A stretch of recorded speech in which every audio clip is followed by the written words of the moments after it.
The Billionaire's Awakening, a tale of betrayal, deception, and ultimate justice. Malcolm Reynolds lay motionless in the presidential suite of an exclusive private clinic. The steady beeping of heart monitors broke the silence surrounding the 42-year-old black tech billionaire, supposedly comatose for 18 days after a mysterious jet accident.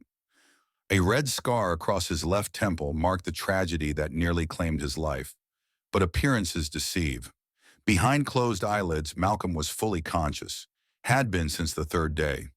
The accident reeked of sabotage, and his instincts, the ones that built Reynolds Tech despite systemic barriers, told him to watch and wait. "We need to reconsider our strategy, Victor." Julia Reynolds' voice drifted through the door. Malcolm's wife made no attempt to lower her voice.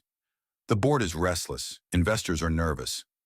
"Patience, dear sister," replied Victor, Malcolm's half-brother and VP of operations. "One more week, and the board will activate the incapacitation clause. Dr. Lauren's medical reports are ready." Malcolm's heart raced. This wasn't merely an assassination attempt. It was a scheme to seize his empire. "What about Diana Coleman?" Julia asked. "Diana won't be a problem," Victor replied coldly. "I've arranged a meeting with the Bar Association's Ethics Committee. Incriminating documents have been discovered in her office." Malcolm felt rage burn through him. Diana wasn't just his lawyer, but his mentor and right hand in building Reynolds Tech.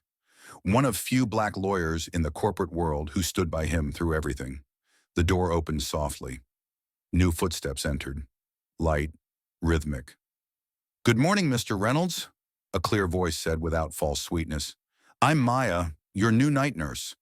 The scent of lavender followed her as she checked his vitals. Then she sat beside the bed. "I don't know if you can hear me," Maya continued softly, "but I need to tell you something. I shouldn't be here." Malcolm controlled his breathing despite his curiosity. "I was hired 3 days ago to replace your previous nurse who resigned suddenly." Maya paused. "But last night I found something strange in your records. The sedation levels are well above protocol, with discrepancies in the reflex reports." She leaned closer. "I'm not just a nurse. I'm a specialist in forensic neurology, and something is very wrong with your treatment. Someone is deliberately keeping you sedated."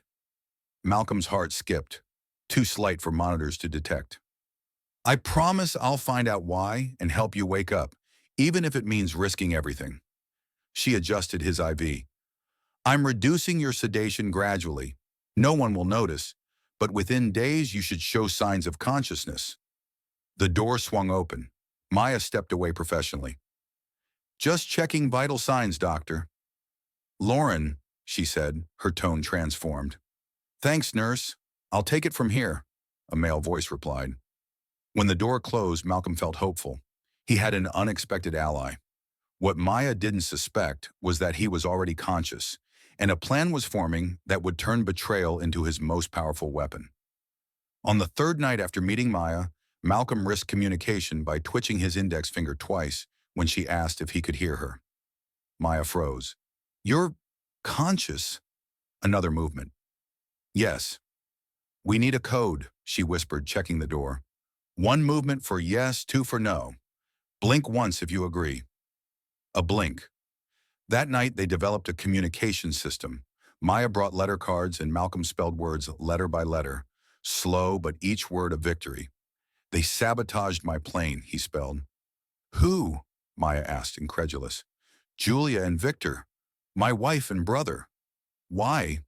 "Project Aurora."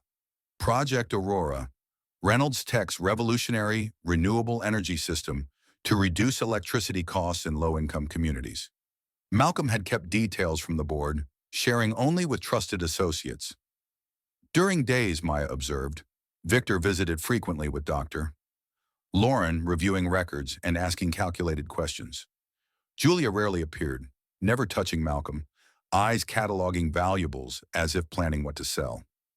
"News about Diana Coleman," Maya reported one evening. "The ethics committee is pressuring her with falsified documents, bribery and contract tampering accusations." Malcolm's anger showed even in immobility. "Don't worry, I sent an anonymous warning. Diana will see through it." Meanwhile, Maya recorded Victor and Doctor. Lauren's hallway conversation. The board votes next week, Victor said. We need the neurological report confirming permanent brain damage. It's ready, Lauren replied nervously. But the night nurse asked many questions. She checked previous records. She's just a nurse. If she causes problems, fire her. What they didn't suspect, Malcolm wasn't just listening but regaining strength.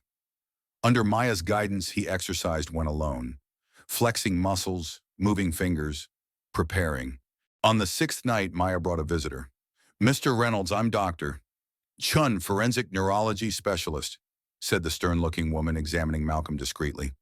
As suspected, she declared after 30 minutes, there's no permanent neurological damage. The prolonged sedation is criminal. We need hard evidence, Maya argued, something court-worthy.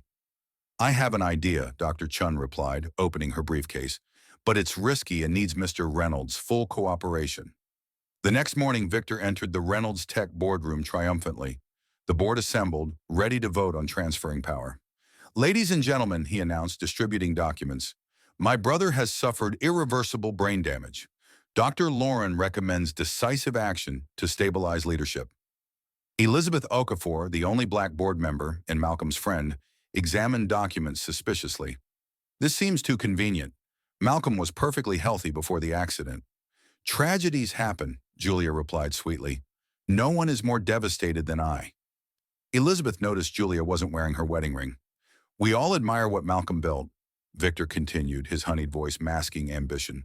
But the stock has dropped 12%. Investors need stability. What Victor didn't know, Elizabeth was recording everything. A plan was in motion, Malcolm's plan. Meanwhile, at the clinic, Maya and Dr. Chun reviewed test results revealing Malcolm had regained significant bodily control. Ready for the next phase? Maya asked. Malcolm's eyes opened fully. A slow smile formed on his lips. More than ready, he replied, voice raspy but determined. They think they're taking over my empire. They have no idea what's coming. If there are no further questions, Victor announced to the board, we can vote on transferring executive powers. Elizabeth raised her hand. Why isn't Dr. Lauren here to explain his findings? Victor exchanged glances with Julia. He's away on emergency, but his report is clear. As clear as his conscience? A deep voice echoed through the room. All eyes turned to the door. Malcolm stood there, impeccably dressed in a navy suit, leaning slightly on a cane. Maya and Dr. Chun flanked him. Diana Coleman followed with a black briefcase. Julia knocked over her water glass. Victor froze, face draining of color. That's impossible, Victor muttered. You're in a deep coma. Dr. Lauren confirmed. Dr. Lauren, Malcolm interrupted, stepping forward, is being questioned by police for falsifying medical documents and attempted murder through criminal negligence. Dr. Chun placed neurological tests on the table. Mr. Reynolds was kept artificially sedated without medical necessity. His recovery was deliberately sabotaged. Absurd, Julia protested. My husband had a terrible accident. A very convenient accident, Malcolm added coldly. A jet with perfect maintenance mysteriously suffers hydraulic failure precisely when you're pushing to review the company's shareholding structure. Diana distributed documents to the board. Communications between Julia Reynolds and Victor Hayes before the accident, referencing a permanent solution to the Aurora obstacle. Ridiculous, Victor attempted to regain control. We meant technical obstacles to the project, not Malcolm. Malcolm smiled. Maya, please. Maya displayed a tablet video. Victor telling Dr. Lauren, keep him sedated until the board vote. Then we can let nature take its course. A patient in a coma for this long. Accidents happen. The board watched in shock. This is a montage, Victor stammered. You can't believe this. Forensic neurology expert, Maya corrected calmly. Certified in digital evidence analysis. Diana placed another document on the table. Bank records showing payments from Victor's offshore company to Dr. Lauren, beginning before the accident. Elizabeth stood furious. Disgusting. Attempted murder, corporate fraud, family betrayal. Malcolm approached Victor. What fascinates me most is how you believed you could take me down so easily, as if I, who built this company facing prejudice at every step, would just give up. Julia tried one last card. Malcolm, dear, you're confused. Still under medication's influence. We were trying to protect you. Spare me, Malcolm cut her off. Is your wedding ring in your purse or already sold? A week after my accident, you were planning to redecorate my house. Security entered. The police are waiting. Shall we escort Mr. Hayes and Mrs. Reynolds there? Please. As guards approached, Victor panicked. The Aurora project will destroy our biggest contracts. Investors will flee. He's throwing away decades for a charity project. It's not charity, Malcolm replied calmly. It's the future. And investors approved it last night while you plotted my death. When the room emptied, Malcolm sat in Victor's chair, exhaustion briefly visible. I thought we were losing you, Elizabeth whispered, squeezing his shoulder.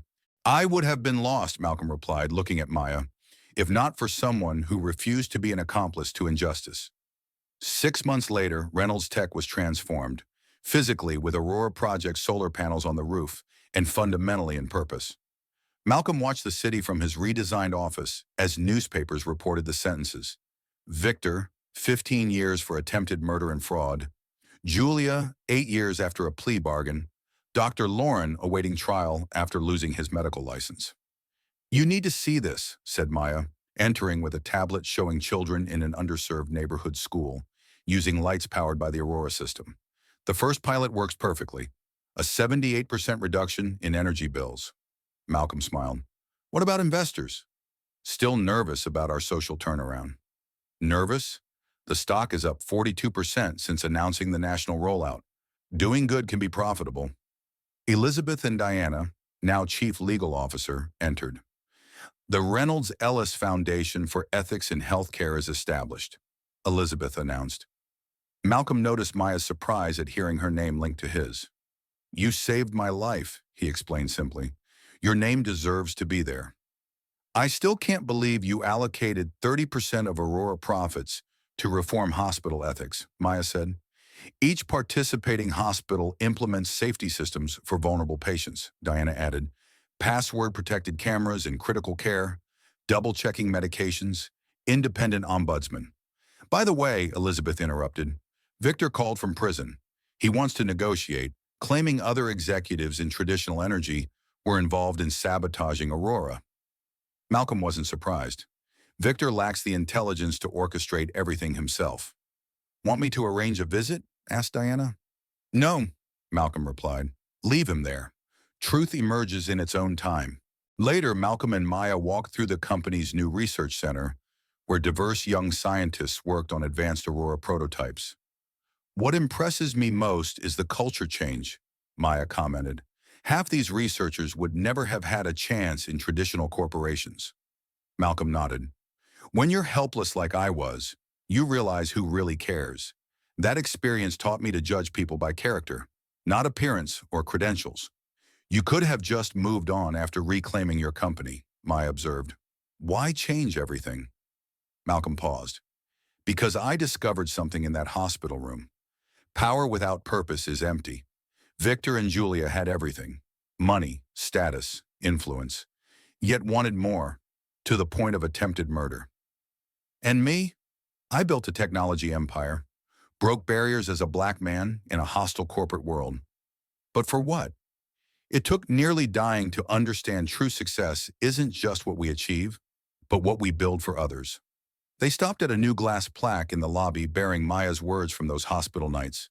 True strength isn't how much power you accumulate, but how you respond when that power is threatened. It is in our moments of greatest vulnerability that we discover our true essence. Who would have thought, Maya murmured, that a temporary nurse and a supposedly comatose billionaire would change so many lives? Malcolm took her hand gently. We're not done yet. We're just getting started. That night, while Victor and Julia adjusted to prison life, Malcolm and Maya finalized plans for Project Aurora's largest expansion, bringing affordable energy to neglected communities across 3 continents. The conspiracy to destroy Malcolm Reynolds had catalyzed an unpredictable transformation. His near-death experience had reborn him with higher purpose, proving sometimes we must lose everything to discover what truly matters. Our greatest strength lies not in the power we hold, but in the integrity with which we use it. Behind the greatest injustices can emerge the most powerful transformations if we have the courage to turn suffering into purpose.